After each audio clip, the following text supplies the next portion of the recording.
We're continuing Chapter 9, The Midnight Duel of Harry Potter and the Sorcerer's Stone by J.K. Rowling. This is the illustrated version by Jim Kay. Now, just as a refresher, Harry and Malfoy were going to have a duel, and then Filch came into the trophy room when Harry and his friends were in there, and then they realized something was not right. Here we go.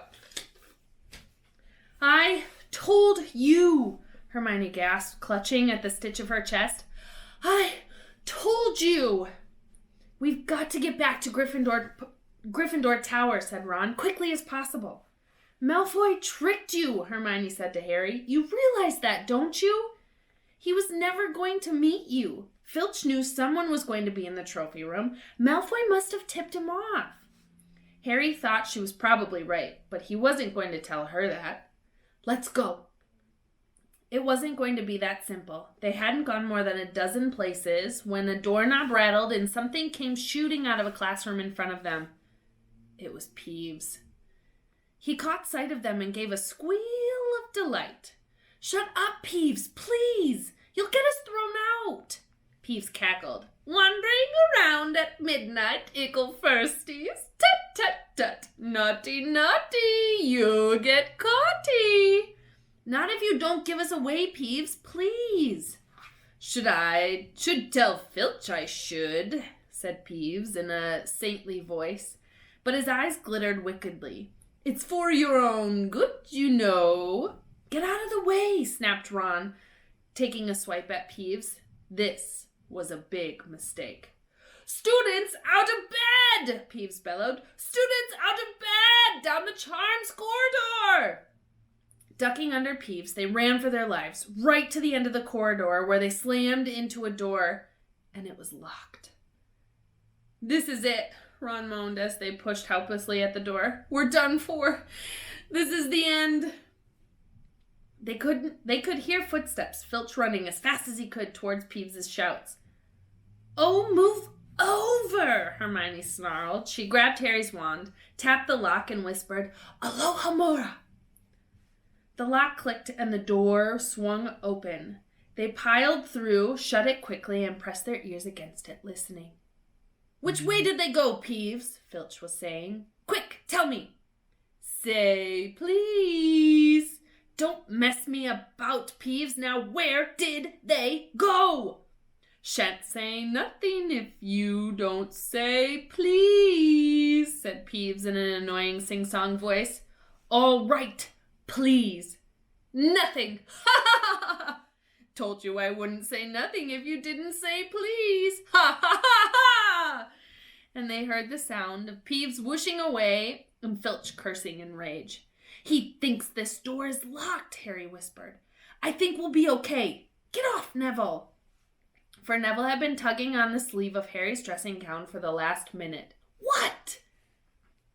Harry turned around and saw quite clearly what, for a moment, he was sure he'd walked into a nightmare. There's a picture of Peeves.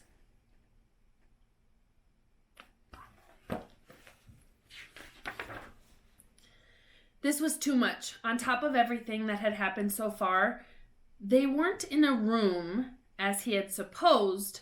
They were in a corridor. The forbidden corridor on the 3rd floor. And now they knew why it was forbidden. They were looking straight into the eyes of a monstrous dog. A dog which filled the whole space between ceiling and floor. It had 3 heads. 3 pairs of rolling mad eyes, 3 noses twitching and quivering in their direction, 3 drooling mouths, saliva hanging in slippery ropes from yellowish fangs. It was standing quite still, all 6 eyes staring at them.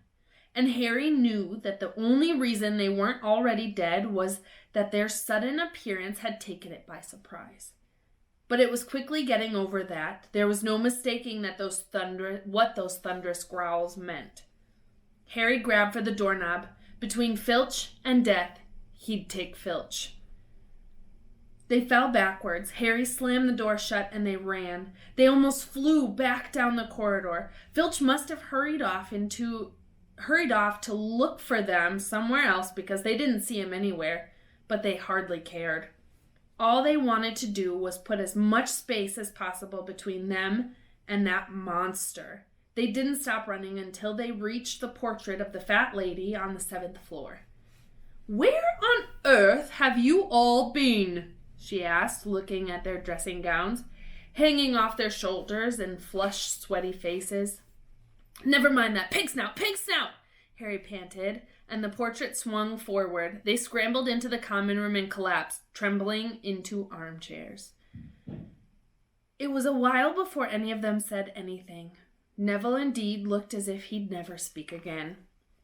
"What do you think they're doing, keeping a thing like that locked up in school?" said Ron finally.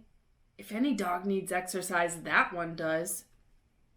Hermione had got both her breath and her bad temper back. "You don't use your eyes, any of you, do you?" she snapped. "Didn't you see what it was standing on?"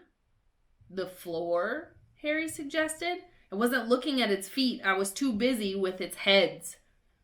"No, not the floor. It was standing on a trapdoor. It's obviously guarding something." She stood up, glaring at them. "I hope you're pleased with yourselves. We could have all been killed, or worse, expelled. Now, if you don't mind, I'm going to bed." Ron stared after her, his mouth open. "No, we don't mind," he said. "You'd think we'd dragged her along, wouldn't you?" But Hermione had given Harry something else to think about as he climbed back into bed. The dog was guarding something. What had Hagrid said? Gringotts was the safest place in the world for something you wanted to hide, except perhaps Hogwarts. It looked as though Harry found out where the grubby little package from the Vault 713 was. Dun dun dun! All right, keep your eyes peeled for more videos.